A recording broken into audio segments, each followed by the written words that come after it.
If you want to grow a guava tree like this at home, then you must follow this technique. First, you need to select a healthy, vigorous guava branch of good variety. Using a sharp knife, make a ring-shaped cut around the branch, about 1 to 2 inches long. Now take a potato and split it from the middle to take out its internal part and set it on the branch. Potato helps keep the branch hydrated, which is crucial for root development. Then take a 250 ml plastic glass. Cut one side of the plastic glass, set it on the branch, and stick it with zip tie. Then fill the glass completely with wet cocoa peat. If you don't have cocoa peat, you can use garden soil. Cover the glass with a polythene.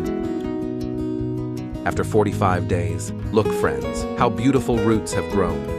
Once the roots are well developed, carefully separate the branch from the mother plant. Potatoes have rotted and turned into compost. Now I will plant this tree in a pot. Then water the new plant thoroughly. After 6 months, the new plant is ready to bear fruits.